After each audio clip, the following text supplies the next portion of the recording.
Te despiertas en la luna dentro de una casa perfecta. Paredes blancas, luces cálidas, una taza flotando un segundo antes de caer. Todo parece el futuro que te prometieron. Hasta que te quitas el guante y ves una línea gris en la palma. No es pintura, no es ceniza, es polvo lunar. Se pega como si estuviera vivo. Raspa la piel, huele a metal quemado, entra por la nariz, te hace toser. Y entonces entiendes la verdad brutal. En la luna, incluso el polvo quiere meterse dentro de tu cuerpo. Y sin embargo, ahí mismo empieza la pregunta que puede cambiar la historia humana. Si el lugar más hostil que tenemos tan cerca puede volverse habitable, ¿qué nos impide convertirlo en nuestro próximo hogar? La idea suena hermosa en miniatura. Cúpulas brillando sobre el horizonte. Niños dando saltos imposibles en gravedad baja. Invernaderos, bajo un cielo negro. Ciudades excavadas en cráteres donde nunca amanece. Pero la luna no es una postal. La luna es una máquina de castigo geológico. De día puede hervir superficies al sol. De noche puede congelar equipos hasta volverlos frágiles. No tiene un aire que respirar. No tiene una atmósfera que te perdone. Y su clima no trae lluvia ni nubes. Trae radiación, vacío y roca que cae a velocidades demenciales. Allí no te mata un huracán, te mata el silencio. Y por eso este tema fascina tanto. Porque no estamos hablando solo de cohetes o banderas. Estamos hablando de una pelea íntima entre el cuerpo humano y un mundo que fue diseñado, si es que alguien lo diseñó, para que no vivamos en él.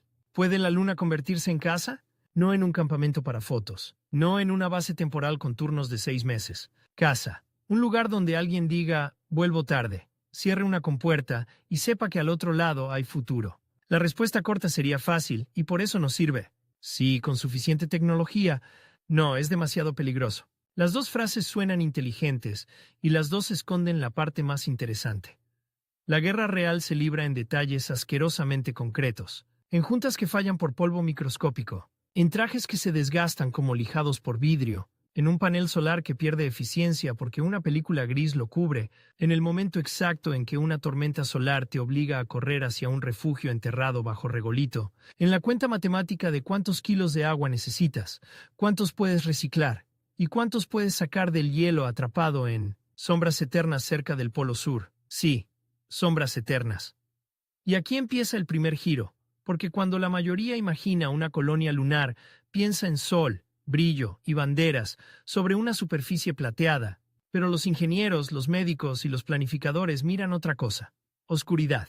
Cráteres cerca del Polo Sur que casi no ven la luz, lugares tan fríos que han conservado hielo durante millones o miles de millones de años, como una caja fuerte cósmica, donde tú ves un paisaje muerto, ellos ven agua. Y donde hay agua, hay aire respirable, combustible, agricultura, blindaje térmico, química, supervivencia. De pronto, el sitio más inhóspito se convierte en el barrio más valioso del sistema solar. Y aún así, incluso esa esperanza viene con dientes. Porque extraer agua en la luna no es como cavar un pozo. No vas con una pala, encuentras barro y celebras. Vas a un terreno que parece cemento roto y vidrio molido, con temperaturas que pueden destrozar materiales, con comunicaciones complicadas, y con maquinaria que debe operar casi como un organismo autónomo, y cada tornillo que envías desde la Tierra cuesta una fortuna en masa, combustible, riesgo y tiempo. En la Luna, un error tonto se convierte en una crisis de vida o muerte con una facilidad escalofriante. Imagina una escena.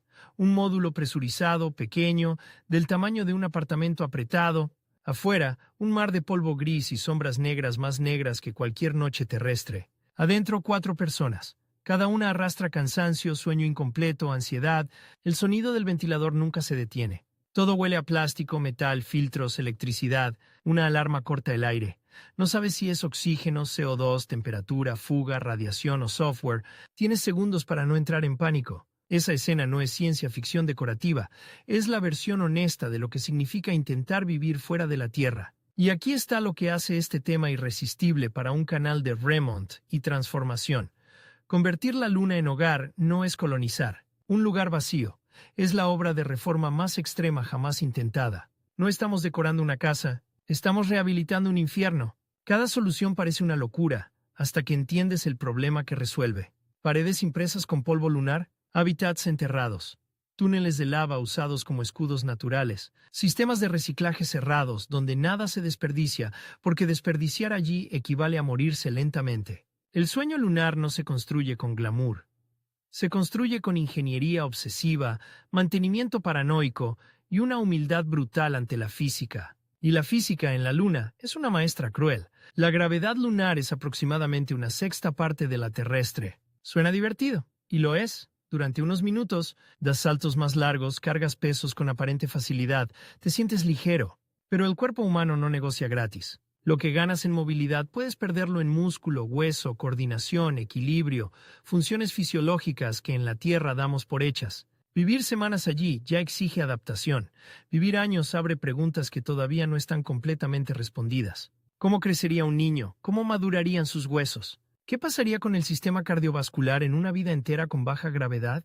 La Luna podría ser una incubadora del futuro, o una fábrica de fragilidad biológica si no entendemos sus efectos a fondo. Ese es otro giro incómodo.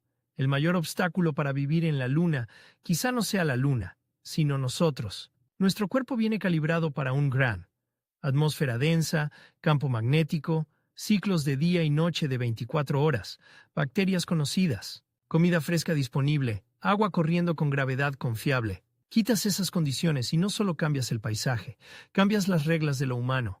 Pero cuidado, porque aquí es fácil caer en el error más aburrido. Pensar que todo esto vuelve imposible la idea. No, lo que la vuelve apasionante es justo lo contrario. Cada problema lunar ya está empujando soluciones que podrían transformar la vida en la Tierra. Sistemas de reciclaje de agua ultra eficientes para lugares secos. Construcción con materiales locales en entornos extremos. Agricultura controlada de alta precisión.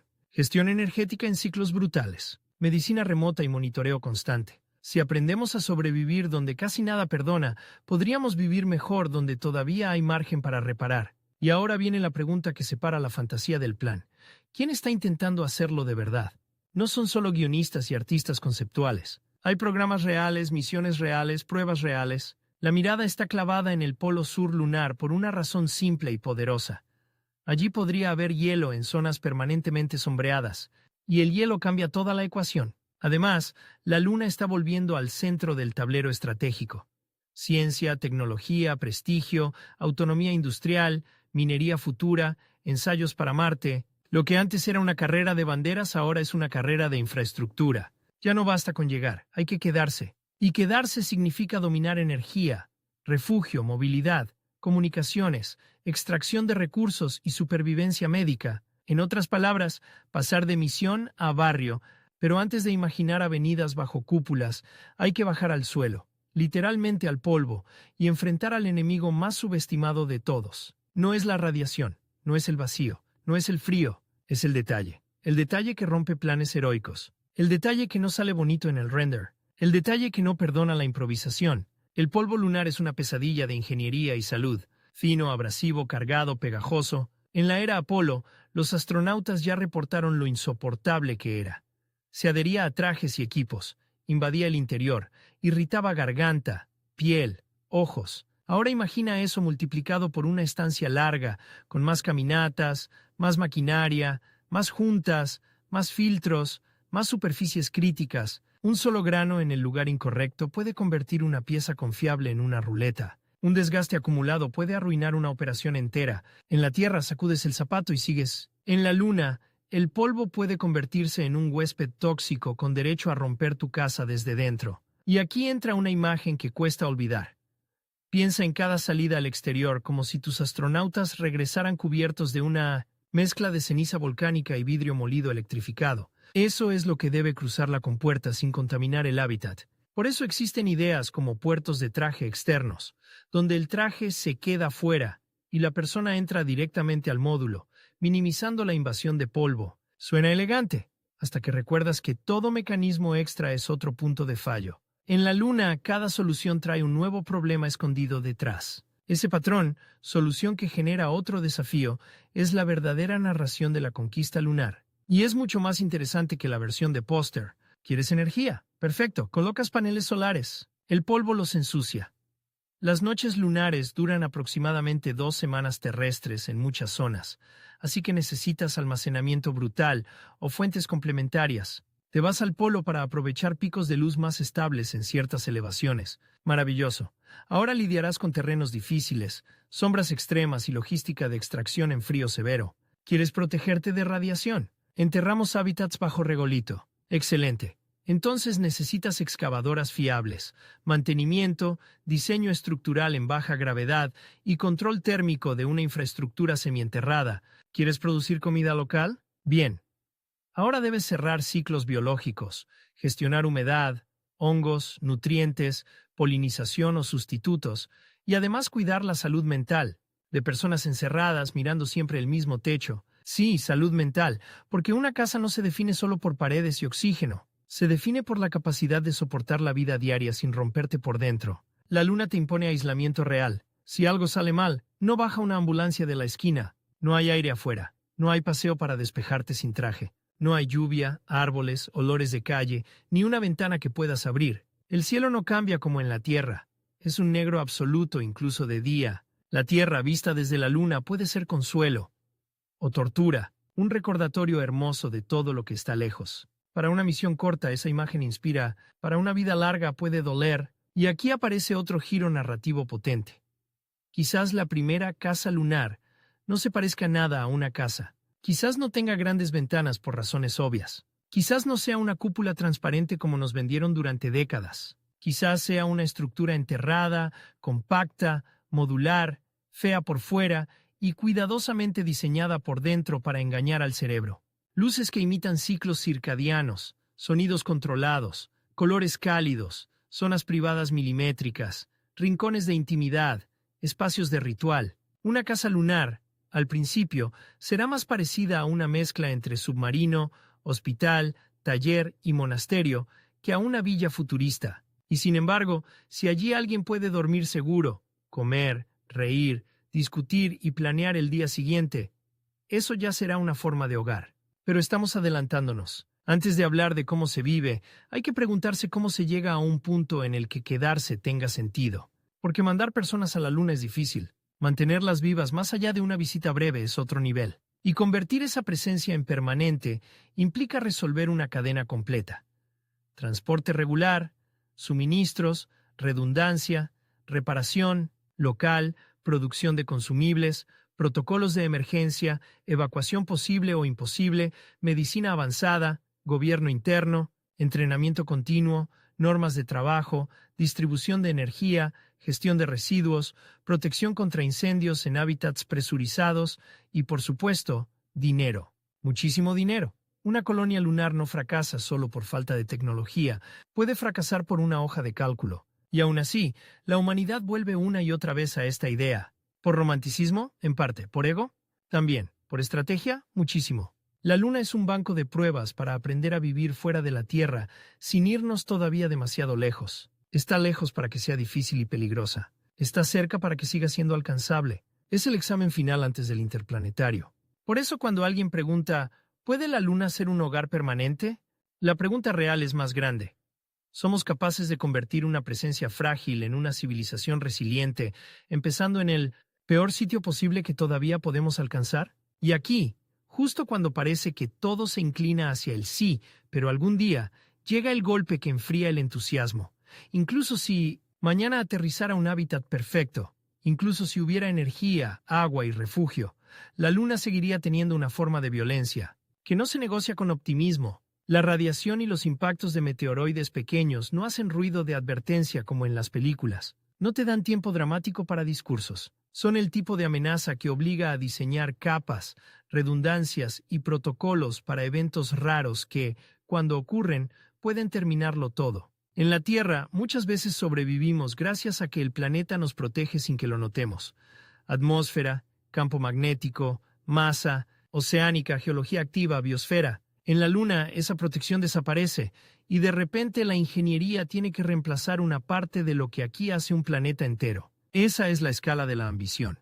No estamos montando una estación avanzada. Estamos intentando fabricar con tecnología una fracción de la misericordia que la Tierra nos regala gratis. Y aún así, otra vez y aún así, hay algo electrizante en imaginarlo. Porque cada vez que la historia humana llegó a un límite brutal, surgieron dos tipos de voces.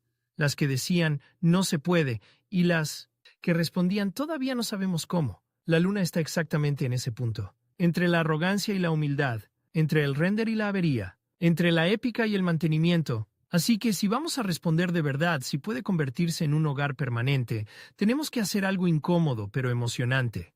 Dejar de mirar la luna como símbolo y empezar a recorrerla como obra en construcción. Elegir sitio, levantar refugio, conseguir energía, domar el polvo, buscar agua, blindar contra radiación, mantener cuerpos y mentes, crear rutina, crear economía, crear reglas, crear sentido. Solo entonces la palabra hogar deja de ser poesía y empieza a convertirse en infraestructura viva. Y te prometo algo. Cuando entremos en ese proceso paso a paso, la pregunta ya no será solo si podemos vivir en la luna. La pregunta será, ¿qué versión de humanidad saldrá de ese intento? Porque para habitarla, primero tendremos que rediseñarnos un poco a nosotros mismos. Perfecto. Entonces seguimos y ahora sí bajamos del discurso épico al terreno donde de verdad se decide todo. El mapa, los materiales y la primera obra lunar. Porque una colonia no empieza cuando llega la primera persona. Empieza cuando alguien elige dónde va a arriesgarse a vivir. Y en la luna, elegir mal el sitio no significa una mudanza incómoda. Significa condenar años de trabajo, miles de millones y probablemente vidas humanas. La imagen romántica nos empuja al lado visible de la luna, al horizonte limpio, a la superficie abierta como un desierto de plata, pero la lógica de supervivencia empuja hacia otro sitio. Los polos, especialmente regiones del Polo Sur, no porque sean bonitos, porque son útiles, porque allí conviven dos tesoros que en la luna valen más que el oro. Zonas con luz relativamente frecuente en ciertas elevaciones, y cráteres con sombras permanentes donde podría conservarse hielo. Luz y hielo, energía y agua. En la Tierra suena básico. En la luna suena como descubrir una ciudad entera escondida bajo una tapa de metal. Y aquí aparece un contraste brutal que casi nunca se cuenta con suficiente fuerza. El primer hogar lunar no se instalaría donde un artista haría una postal. Se instalaría donde un ingeniero ve una posibilidad estadística de no morir. Imagina el proceso. No llegan colonos con macetas y banderas. Llegan robots, máquinas que no inspiran aplausos, pero que hacen el trabajo más importante. Medir, perforar, mapear, probar suelos, registrar temperaturas, ya analizar pendientes, buscar firmas de volátiles, evaluar iluminación real durante ciclos largos, como si antes de construir una casa en un pantano, enviaras drones durante meses a escuchar cómo cruje la tierra por la noche. Así de paranoico tiene que ser. Y esa paranoia es exactamente lo que aumenta nuestras probabilidades de éxito, porque el suelo lunar, el regolito, no es tierra, no es arena de playa, no es polvo amable. Es un triturado mineral fabricado por miles de millones de años de impactos, sin viento ni agua que redondeen los granos. Cada partícula puede actuar como una lija microscópica. Ahora imagina intentar construir una base con ese material, moverlo, compactarlo, sin romper tus propios equipos en el proceso. Es como querer hacer una casa con una mezcla de harina, vidrio y cuchillas invisibles. Y sin embargo, otra vez, ahí está el giro. Lo que te amenaza también puede salvarte. Porque ese mismo regolito tan desagradable puede convertirse en materia prima. Si lo usas bien, puede ser escudo contra radiación, aislamiento térmico e incluso base para fabricar elementos estructurales. La lógica cambia por completo cuando entiendes esta regla de oro del espacio. Lo más caro no es construir.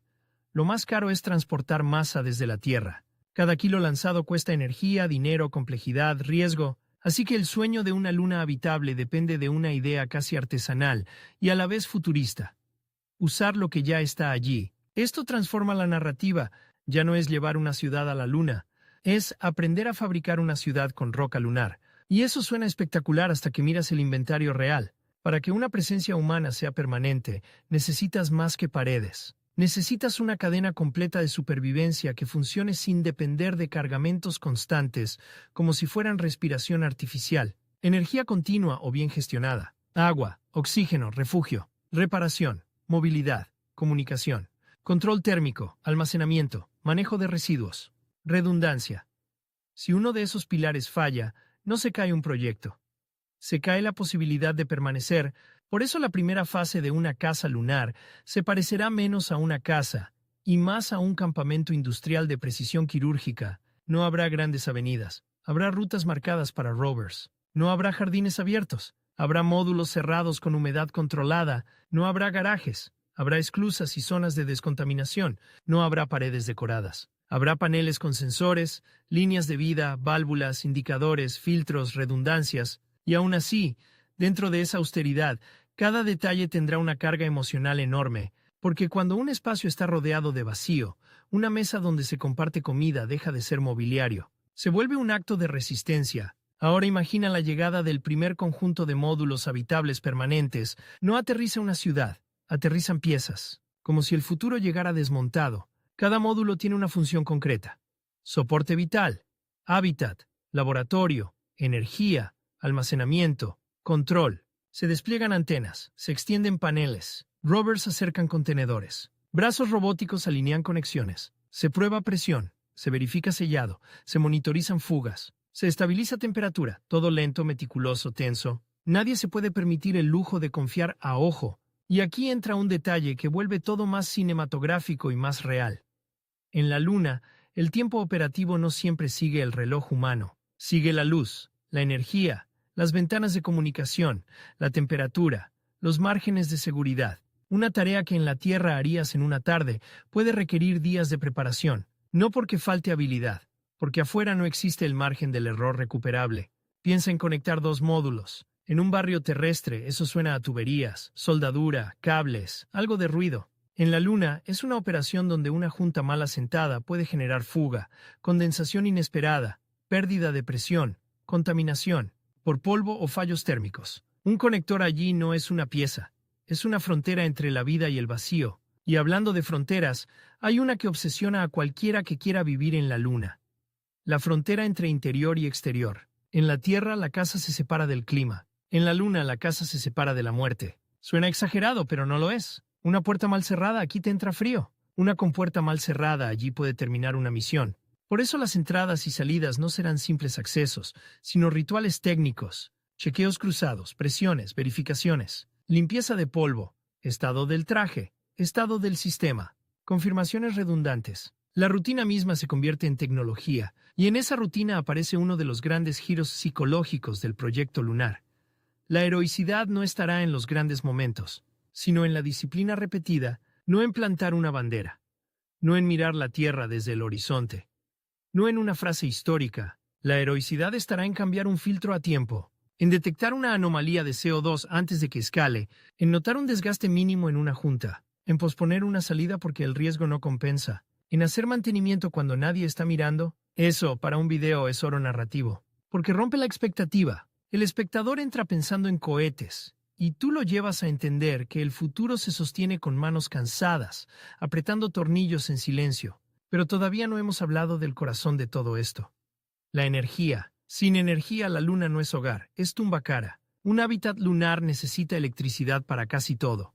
Soporte vital, ventilación, control térmico, comunicaciones, computación, iluminación, de reciclaje de agua, laboratorios, robots, cocción, equipos médicos, carga de rovers, sistemas de seguridad, y la Luna no te ofrece una red eléctrica esperando a que enchufes nada. Tienes que construir la red desde cero, con redundancia, tolerancia a fallos y capacidad para sobrevivir en un entorno que no perdona. Aquí la estrategia se vuelve casi militar. ¿Dónde colocas paneles? ¿Cómo orientas sistemas? ¿Cuánta energía almacenas? ¿Qué priorizas si cae la producción? ¿Qué equipos pueden dormir? ¿Cuáles jamás pueden apagarse? ¿Qué pasa si el polvo reduce eficiencia? ¿Qué haces si una sección del sistema falla justo cuando la demanda sube? Una casa lunar, desde su nacimiento, será también una central energética y un problema matemático en tiempo real. Y otra vez surge un twist incómodo. El símbolo clásico de progreso, la gran cúpula iluminada, podría ser un desperdicio energético, brutal en las primeras etapas. Tal vez el diseño más inteligente sea opaco, enterrado, compacto y casi invisible, la estética de supervivencia ganándole a la estética del cine. Decepcionante, al contrario. Hay algo poderosísimo en esa fealdad funcional, porque significa que estamos dejando atrás el decorado y entrando en la ingeniería real, y cuando la ingeniería real funciona, entonces sí puede llegar la belleza. Pero primero hay que sobrevivir. Ahora imagina el primer intento de usar maquinaria pesada para mover regolito y cubrir un hábitat parcialmente. Desde fuera se ve lento, casi anticlimático, una máquina avanzando en pasos cortos sobre un paisaje inmóvil, pero por dentro de esa operación hay una tensión feroz. Cada pala de material movido es escudo ganado contra radiación y micrometeoroides. Cada metro de cobertura aumenta probabilidades de permanencia. Es literalmente construir protección con el polvo que antes querías evitar. El enemigo convertido en armadura. Y esa imagen, polvo lunar cayendo sobre un módulo humano para protegerlo, tiene algo casi poético y un poco siniestro, como si la luna te dijera, si quieres vivir aquí, tendrás que enterrarte un poco en mí.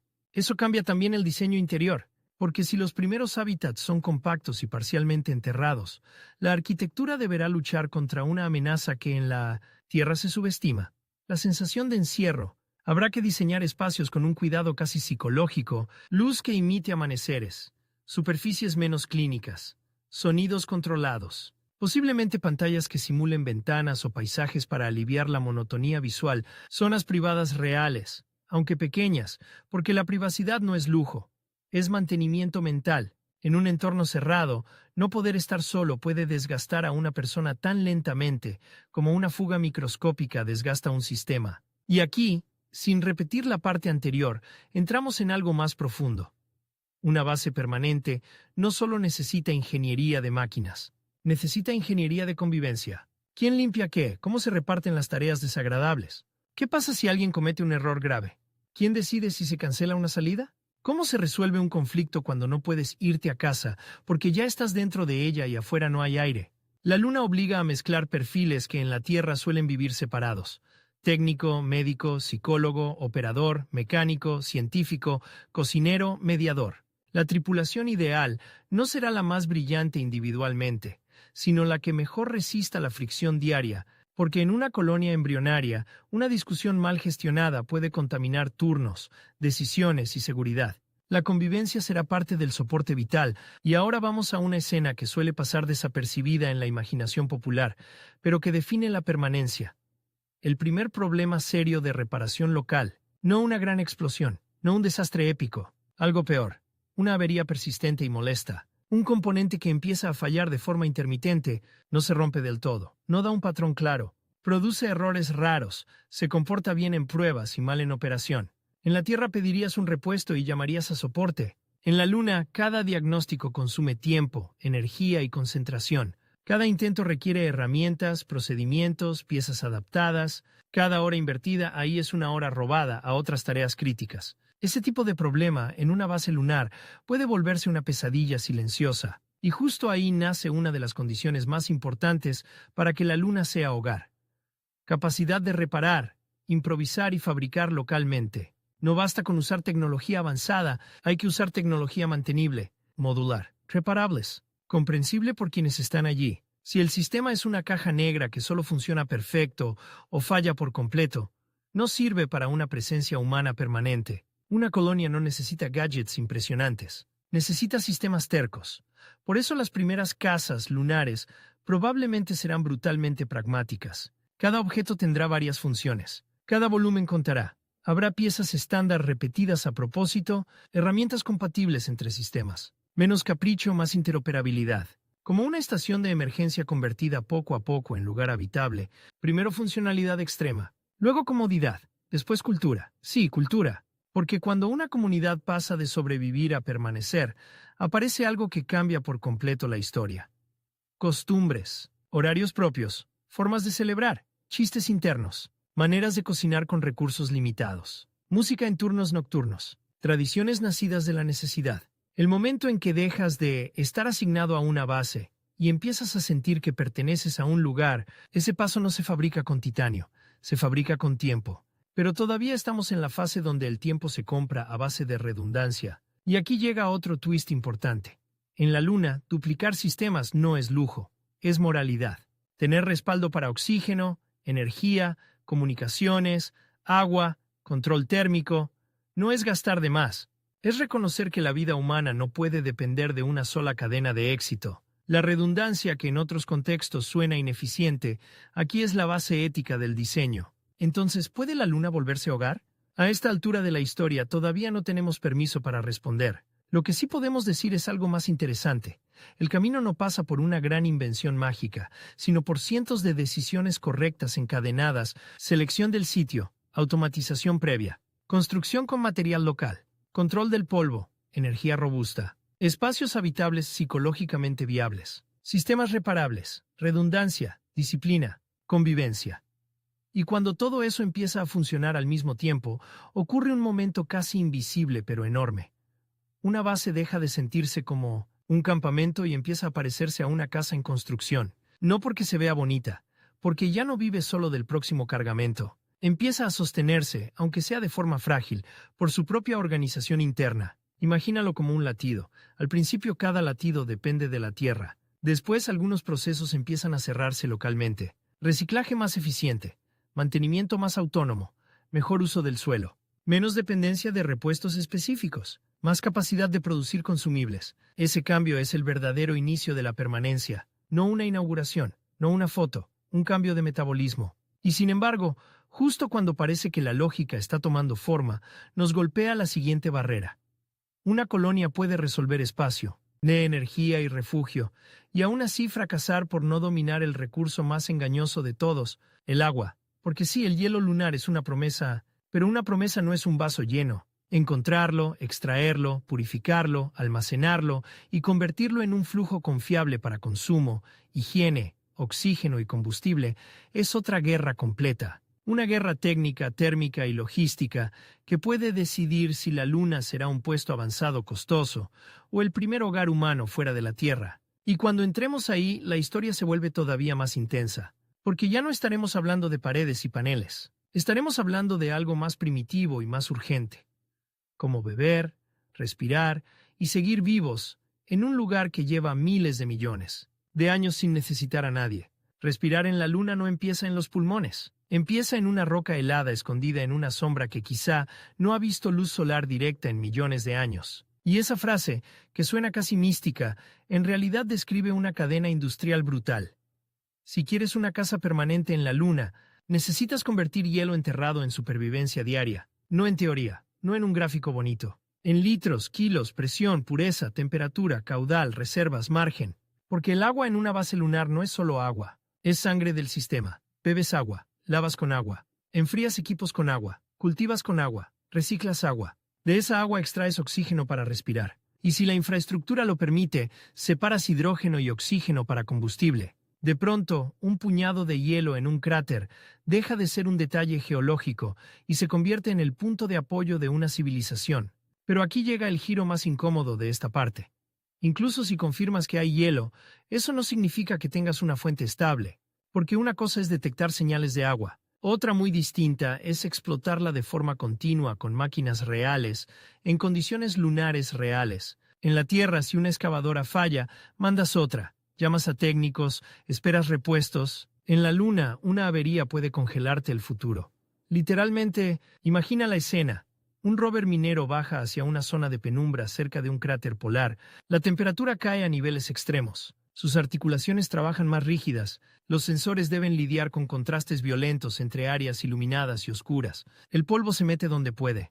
Cada maniobra requiere cálculo. El vehículo perfora, recoge material, lo procesa, intenta calentar muestras para liberar volátiles. Y todo eso sucede a distancia, con latencia, con energía limitada, con hardware diseñado para sobrevivir en el borde. Parece un procedimiento técnico. En realidad, es una cirugía de supervivencia a escala de paisaje, y si funciona no escuchas fanfarrias. Obtienes algo mucho más emocionante. Gotas. Gotas que dicen, podemos repetir esto. Gotas que dicen, tal vez no dependamos para siempre de cisternas espaciales. Gotas que dicen, aquí puede empezar una economía local. Sí, economía. Porque en el momento en que extraes recursos utilizables, una base deja de ser un lugar que consume cargamentos y empieza a transformarse en un sistema productivo. Pequeño, frágil, carísimo, pero productivo. Ese cambio redefine todo. Cambia el diseño de los módulos, el calendario de misiones, la formación de las tripulaciones, las prioridades científicas, la política, de quién controla qué y, sobre todo, la psicología del proyecto. Ya no estás visitando. Estás aprendiendo a vivir con lo que el lugar te da. Ahora bien, hay una trampa narrativa muy seductora aquí. Pensar que el agua resuelve todo. No, el agua resuelve el derecho a seguir intentando. Porque extraerla es apenas el comienzo. Luego hay que purificarla, almacenarla sin pérdidas, proteger tuberías y depósitos de temperaturas extremas, evitar contaminación biológica interna en sistemas cerrados, diseñar redundancias, medir calidades, integrar el flujo con el soporte vital y con la agricultura. Y cada uno de esos pasos tiene una pregunta brutal detrás. ¿Qué pasa si falla? En una casa terrestre, el agua falla y te enfadas. En la Luna, el agua falla y entras en cuenta regresiva. Por eso los sistemas de reciclaje serán casi tan importantes como la minería. Y aquí aparece una de las imágenes más fascinantes, y para algunos más desagradables, de la vida fuera de la Tierra. En una base lunar permanente, prácticamente todo líquido será parte de un ciclo. El agua que bebes hoy, mañana puede venir de vapor recuperado, condensación, procesos de higiene, cocina, cultivo, incluso residuos, tratados hasta niveles altísimos de pureza. Suena incómodo si lo imaginas desde una cocina terrestre, suena brillante si lo imaginas a 384.000 kilómetros del suministro más cercano. Y ahí está uno de los grandes aprendizajes emocionales de la Luna. Lo que en la Tierra llamamos desecho, allá se convierte en recurso mal gestionado. Ese cambio de mentalidad no es un detalle técnico, es una revolución cultural. Una colonia lunar permanente obligará a vivir con una eficiencia que a muchos les parecería obsesiva. Medir consumo de agua, balance energético, humedad, producción de residuos, tasa de reciclaje, pérdida de materiales. Nada desaparece porque sí. Todo se rastrea, todo se contabiliza, todo se reintroduce si es posible. Lo sorprendente es que esa obsesión, lejos de volver la vida más fría, podría volverla más consciente. En la Tierra abrimos un grifo y olvidamos de dónde viene el agua. En la Luna cada litro tendría historia. Y cuando un recurso tiene historia, cambia cómo lo usas. Ahora subamos un escalón más. Agua y aire no bastan para llamar hogar a un sitio si la comida depende por completo de cargamentos externos. Puedes sobrevivir, sí, pero permanecer durante años, crecer como comunidad, sostener una presencia continua, eso exige al menos una fracción de producción local de alimentos. Y aquí entramos en un territorio que parece menos espectacular que los cohetes, pero puede ser igual de dramático. El invernadero lunar. La imagen popular es hermosa. Hojas verdes brillando bajo luces LED, tomates flotando en una cocina futurista, alguien cortando hierbas, frescas en mitad del desierto gris. Y sí, esa imagen importa muchísimo, pero no solo por nutrición, también por salud mental. Ver crecer algo vivo en la Luna sería un golpe emocional potentísimo, un recordatorio de que no todo en tu entorno depende de metal, polímeros y protocolos. Pero otra vez, la realidad trae dientes. Cultivar en una base lunar no es poner macetas en una ventana, es crear un ecosistema artificial extremadamente controlado. Luz, humedad, temperatura, nutrientes, gases, circulación, microorganismos. Hay posible polinización, control de patógenos, manejo de residuos orgánicos, estabilidad de ciclos y, encima, hacerlo con energía limitada y con personal que ya está saturado de tareas críticas. Cada hoja verde compite por watts con sistemas que mantienen con vida a la tripulación. Ese conflicto es brutal y narrativamente perfecto. La planta que simboliza esperanza también consume recursos que tal vez necesites para sobrevivir. ¿Qué priorizas en una crisis energética? ¿Luces de cultivo o reserva térmica? ¿Expandes producción local o conservas margen de seguridad? En la Luna, incluso la jardinería puede convertirse en una decisión estratégica, y sin embargo, precisamente por eso, cuando un invernadero funciona, el efecto es enorme. Cambia la dieta, sí, pero también cambia el ánimo. Reduce la sensación de aislamiento tecnológico, introduce ciclos visibles, da tareas distintas, sensoriales, menos abstractas. Oler humedad vegetal en la Luna podría ser una experiencia emocionalmente devastadora, en el mejor sentido. Como si de repente un trozo de tierra hubiera respirado dentro del metal. Aquí aparece otro twist que pocos imaginan. Tal vez los primeros hogares lunares no sean recordados por su primer gran laboratorio, sino por su primer cultivo estable, porque el momento en que produces comida local de manera confiable, aunque sea una parte pequeña, es el momento en que la base da un paso simbólico y práctico hacia la permanencia. Dejas de alimentar solo una misión. Empiezas a sostener una comunidad. Pero todavía nos falta hablar del enemigo silencioso que puede arruinar incluso una base con agua, energía y comida. La radiación. Y aquí hay que cambiar el tono, porque este problema no se siente como una alarma. No huele, no suena, no se ve. Esa es parte de su crueldad. En la Tierra estamos protegidos por atmósfera y campo magnético. En la Luna, esa protección es mínima o inexistente en términos comparables. La superficie queda expuesta a radiación cósmica, partículas solares y eventos que pueden disparar riesgos de forma peligrosa. No siempre es una amenaza inmediata, tipo película. Muchas veces es una dosis acumulativa, un daño que se cocina lento. Eso obliga a pensar una casa lunar como una estructura en capas. No basta con tener paredes. Necesitas blindaje, material, geometría, zonas de refugio reforzado para eventos solares. Distribución interna de espacios para que la tripulación pueda pasar tiempo en áreas más protegidas. Tal vez depósitos de agua integrados como parte del escudo. Tal vez regolito cubriendo módulos. Tal vez secciones enterradas. La arquitectura deja de ser una cuestión de estilo y se vuelve una negociación con partículas invisibles que atraviesan materia. Y eso tiene consecuencias duras para la vida cotidiana. El lugar más seguro quizá no sea el más cómodo. El módulo más protegido quizás sea pequeño, ruidoso, más claustrofóbico. En un evento solar podrías tener que pasar horas o más encerrado en una zona reforzada, con procedimientos estrictos, mientras fuera, todo parece igual de silencioso que siempre. Ese contraste da miedo. La amenaza más grave puede estar ocurriendo sin espectáculo, en una calma absoluta. Imagina decirle a alguien en una base lunar: a partir de ahora, todos al refugio de tormenta. No se oyen truenos, no se ve lluvia. Solo se cierran compuertas, se reordenan turnos, se asegura el sistema, y el corazón se acelera porque la física del Sol acaba de tocar tu puerta. Y aquí está el giro narrativo potente. Una colonia lunar permanente no se define por evitar peligros, sino por normalizar la gestión del peligro. En la Tierra también vivimos con riesgos: incendios, virus, tormentas, fallos eléctricos, pero tenemos capas de protección social e infraestructural tan integradas que casi no las notamos. En la Luna esas capas estarán a la vista, cada día, cada procedimiento, cada diseño. Eso podría hacer pensar que la vida allí sería insoportable, puramente tensa, pero no necesariamente. Los humanos somos extraños. También convertimos protocolos en rutina y rutina en hogar. Lo hicimos en barcos, bases polares, submarinos, plataformas, estaciones remotas. Lo haríamos en la Luna, con una diferencia gigantesca. Allí la rutina tendría consecuencias más brutales. Por eso la cultura de seguridad no sería un manual colgado en la pared. Sería parte de la identidad. Y ahora llega una pregunta que cambia el eje de todo. ¿Qué significa permanente? Permanente quiere decir personas viviendo sin interrupción, aunque cambie la tripulación. ¿O quiere decir una comunidad donde la misma gente envejece allí? ¿Incluye nacimientos? ¿Incluye generaciones? ¿Incluye economía interna y estructuras civiles, no solo científicas? La respuesta importa porque muchas discusiones mezclan escalas distintas. Una presencia humana continua durante décadas en una base técnica ya sería un salto histórico, pero convertir la Luna en hogar, en un sentido pleno, con familias, infancia, educación, vida social compleja, salud integral, proyectos, a largo plazo, es una etapa muy distinta y mucho más difícil. Y aquí toca decir algo que hace el tema aún más fascinante.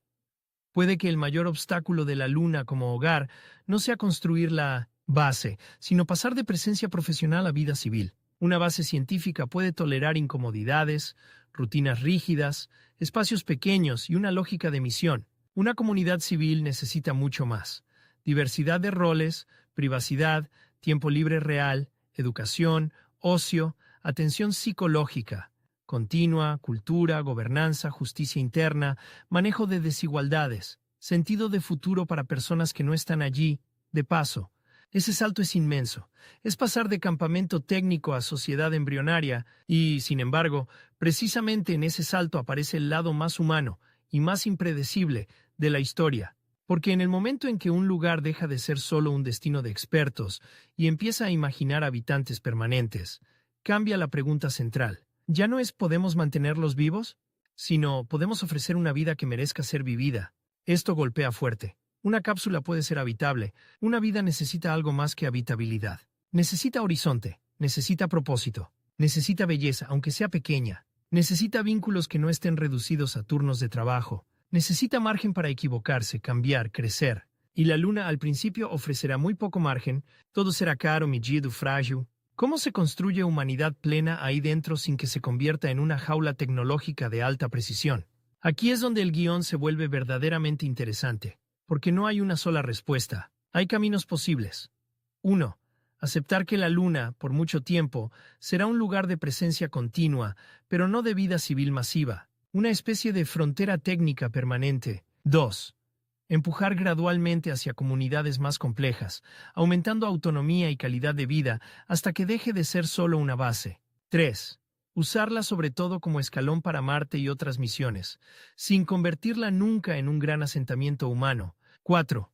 Que una combinación de avances en energía, materiales, automatización y biotecnología cambie el tablero más rápido de lo que esperamos. Y cada uno de esos caminos tiene consecuencias morales, políticas y económicas, porque quien paga decide, quien extrae recursos reclama, quien controla energía controla supervivencia. En la Luna, la infraestructura no será solo técnica, será poder. Imagina una situación futura, todavía pequeña pero ya tensa.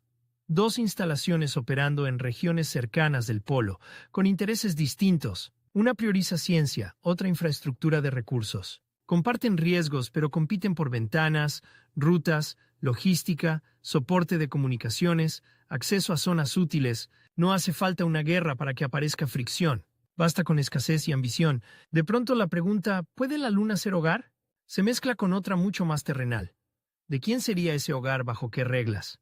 Ese es un twist poderoso porque nos obliga a reconocer algo incómodo. Llevaremos nuestra humanidad completa a la Luna. No solo nuestras virtudes.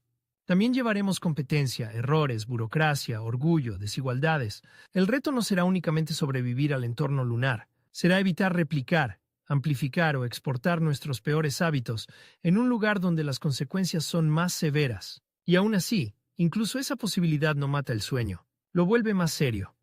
Porque una colonia lunar permanente no será un cuento de perfección tecnológica, será, si llega, una obra humana completa, brillante y torpe, disciplinada y emocional, cooperativa y conflictiva, frágil y obstinada. Y quizá por eso mismo será tan importante, porque nos obligará a dejar de pensar en el espacio como escenario de fantasías limpias y empezar a tratarlo como lo que realmente sería un lugar donde la vida se gana cada día. A esta altura, ya tenemos el esqueleto del hogar lunar.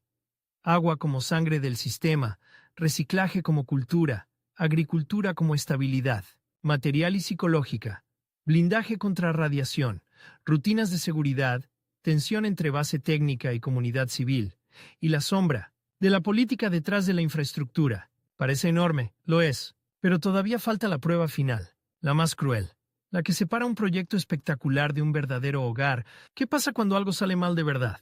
No un fallo controlado, no una simulación, no un componente caprichoso. Una emergencia que golpea varios sistemas a la vez y obliga a la colonia a demostrar si es una colección de módulos o un organismo capaz de sobrevivir. Y cuando entremos en esa parte, la respuesta a nuestra gran pregunta dejará de ser teórica. Porque un hogar no es el lugar donde nunca pasa nada. Es el lugar que puede resistir el golpe, adaptarse y seguir vivo al día siguiente. La alarma no suena como en el cine. No hay una sirena heroica que te diga exactamente qué hacer. En una colonia lunar real, una emergencia grave probablemente empiece con algo mucho peor.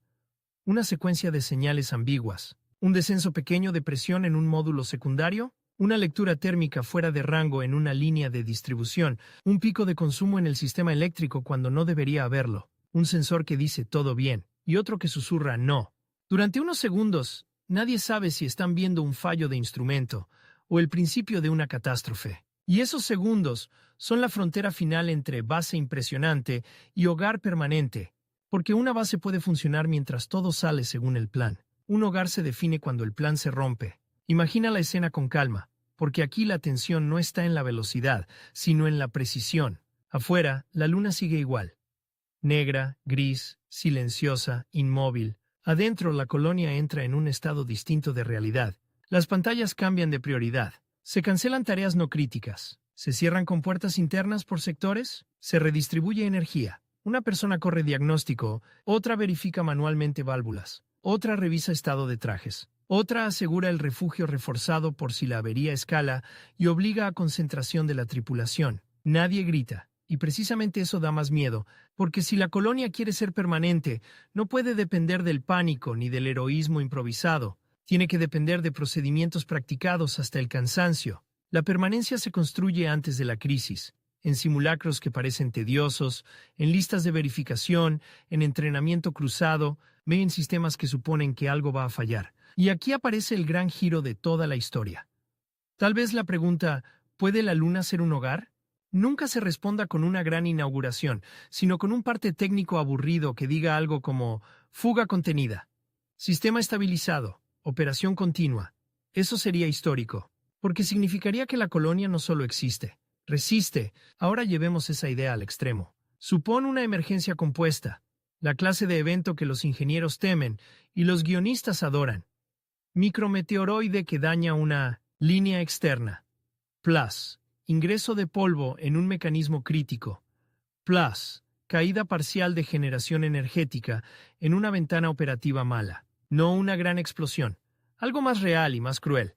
Varios problemas pequeños que juntos empujan al sistema hacia el borde. Ese tipo de crisis revela todo lo que un render jamás muestra. Revela si la redundancia estaba bien pensada o solo bien presentada.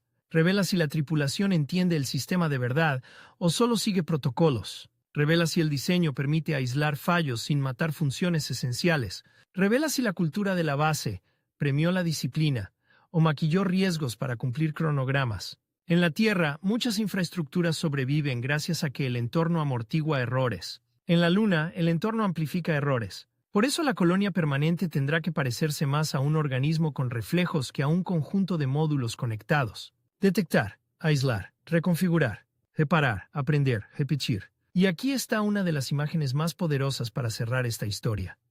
Una colonia lunar exitosa no será la que venza a la Luna, sino la que aprenda a convivir con la posibilidad constante del fallo sin dejar que el miedo la paralice. Eso cambia todo el tono del sueño. Lo vuelve menos infantil, más fuerte. Menos vamos a conquistar y más vamos a permanecer. Porque permanecer exige una virtud rara en nuestra época. Paciencia estratégica, la cultura popular ama los grandes saltos. Pero la Luna va a exigir miles de pasos pequeños. Primero presencia sostenida, luego infraestructura robusta, después extracción confiable, luego fabricación local más compleja, luego expansión de hábitats, luego mejor calidad de vida, luego diversidad de funciones, luego quizá presencia civil más amplia. Cada fase parecerá insuficiente para quien espere una ciudad futurista inmediata, y sin embargo así nacen las cosas que duran. Piénsalo como una restauración extrema. La reforma definitiva, que se hace habitando el edificio al mismo tiempo. No puedes demoler y empezar de cero. Tienes gente viviendo dentro. Cada mejora debe integrarse sin apagar el corazón del sistema. Cambiar una línea sin perder presión. Ampliar un módulo sin contaminar el hábitat. Enterrar más blindaje sin comprometer accesos. Añadir capacidad energética sin introducir nuevas vulnerabilidades. La Luna no te deja separar obra y vida. La obra es la vida. Y por eso este tema toca una fibra tan profunda. Porque en el fondo no habla solo del espacio. Habla de cómo los humanos transformamos lugares hostiles en entornos habitables. Lo hicimos en desiertos, hielos, océanos, montañas, plataformas, estaciones remotas. La Luna es la versión más extrema de ese impulso. La pregunta no es solo tecnológica, es casi existencial. ¿Hasta dónde somos capaces de extender la idea de hogar sin romper lo que nos hace humanos?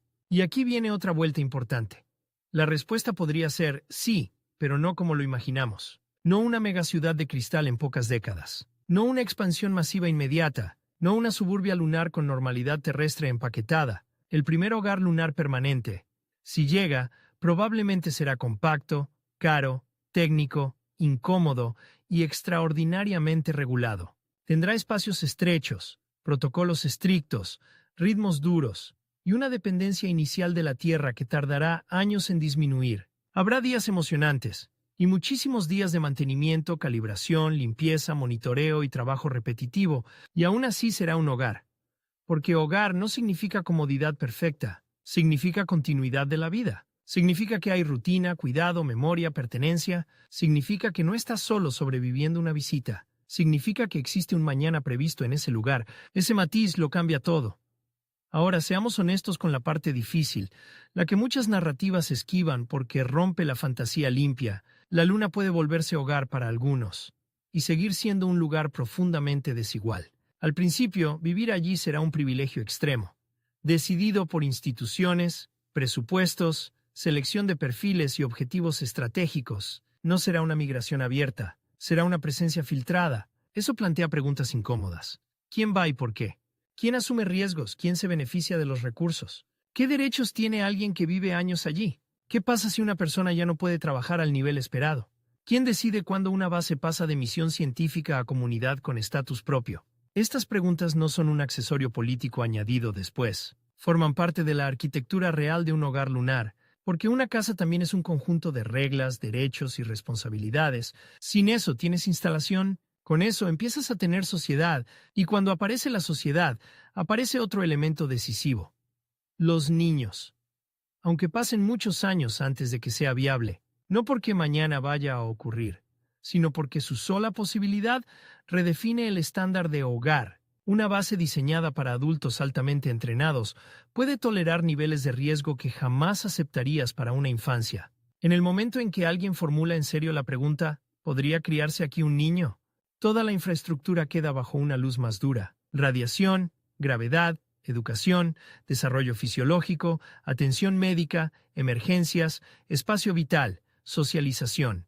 Ahí la luna deja de ser proyecto de frontera y se convierte en examen moral. Tal vez esa etapa tarde muchísimo. Tal vez nunca llegue en la forma que imaginamos, pero sirve como brújula.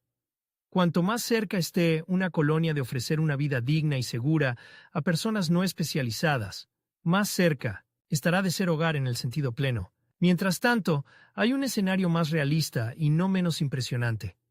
Una presencia humana continua, expandida y cada vez más autónoma, con rotación de tripulaciones y una infraestructura que madura como maduran los puertos, las estaciones, las ciudades mineras o las bases científicas de lugares extremos. No será normal en el sentido terrestre. Será otro tipo de normalidad, y ese puede ser el verdadero comienzo. De hecho, puede que el mayor error sea medir el éxito lunar con la imagen equivocada. Si lo medimos contra una ciudad terrestre, siempre parecerá insuficiente. Si lo medimos contra la historia de la exploración humana y la construcción de infraestructura en entornos hostiles, una colonia lunar permanente sería una hazaña descomunal. Sería la primera vez que mantenemos de manera estable una comunidad humana fuera del sistema protector de la Tierra, fabricando localmente parte de lo necesario para su supervivencia. Eso no sería un paso simbólico, sería un cambio de especie en términos prácticos. Porque después de eso la pregunta deja de ser, ¿podemos vivir fuera de la Tierra? Y pasa a ser dónde, cómo y con qué límites elegimos hacerlo. Y ahí entra Marte, claro. Pero aquí ocurre un twist elegante. Incluso si Marte sigue siendo el gran destino emocional de muchos, la Luna podría terminar siendo más importante en la práctica diaria durante mucho tiempo. Más cerca, más accesible, más útil como campo de pruebas, nodo logístico, plataforma industrial y laboratorio de convivencia extraplanetaria. Marte puede ser el sueño lejano. La Luna podría convertirse en el taller donde aprendemos a no morir persiguiéndolo. Eso le da a la Luna una dignidad nueva. Ya no solo como trofeo histórico ni como escalón técnico, sino como lugar con valor propio. Un lugar donde la humanidad podría ensayar una relación distinta con la tecnología, los recursos y el entorno. Menos desperdicio. Más ciclos cerrados, más conciencia de dependencia, más humildad frente a la física. Suena idealista, sí. Y conviene desconfiar del idealismo cuando entra dinero, poder y prestigio, pero incluso con esa cautela, hay algo valioso en el tipo de soluciones que obligaría a desarrollar una colonia lunar, sistemas de reciclaje extremos, eficiencia energética radical, construcción con materiales locales, medicina remota robusta, automatización mantenible, arquitecturas resilientes. Todo eso no se queda en la Luna. Vuelve a la Tierra en forma de herramientas, procesos, mejoras. Aquí está quizá el último gran giro del relato. Puede que la Luna no se convierta primero en nuestro gran hogar, pero el intento de convertirla en hogar podría ayudarnos a reparar el que ya tenemos, porque aprender a sobrevivir donde no hay margen expone con una claridad brutal cuánto desperdiciamos donde sí lo hay. Aprender a valorar cada litro, cada vatio, cada filtro, cada pieza reparable, cambia la mirada. La Luna no sería solo un destino. Sería un espejo incómodo de nuestra forma de vivir en la Tierra, y entonces volvemos al principio, al polvo gris en la palma, a esa sensación metálica y desagradable, a la tos dentro de un hábitat que parecía perfecto. Ese detalle repulsivo era importante no solo por el shock, era una advertencia. La Luna no va a dejarse domesticar por entusiasmo, nos exigirá rigor, nos obligará a abandonar el mito del progreso limpio y aceptar la verdad material. Vivir allí será una pelea diaria contra polvo, vacío, radiación, aislamiento, error y límite. Pero también, y esto es lo que hace imposible apartar la mirada, nos ofrecerá algo que pocas fronteras ofrecen ya, la oportunidad de reinventar la idea de hogar desde sus fundamentos. No como decoración, no como consumo, no como comodidad automática. Hogar como sistema vivo de cuidado, mantenimiento, cooperación y adaptación. ¿Puede la Luna convertirse en un hogar permanente para los humanos? Sí. Pero no por milagro, no por una misión espectacular y no por una tecnología única que resuelva todo de golpe. Sí, si aceptamos que será una construcción lenta, áspera y profundamente humana. Sí, si diseñamos para el fallo y no para la foto. Sí, si convertimos recursos en ciclos y protocolos en cultura. Sí, si entendemos que conquistar nos sirve y que habitar exige respeto. Sí, si estamos dispuestos a dejar que la luna nos cambie a nosotros tanto como nosotros intentamos cambiarla a ella. Y tal vez esa sea la respuesta más honesta y más poderosa de todas. La luna puede ser hogar cuando dejemos de verla como un escenario para nuestros sueños y empecemos a tratarla como un lugar real donde la vida, para existir, tiene que merecer cada respiración.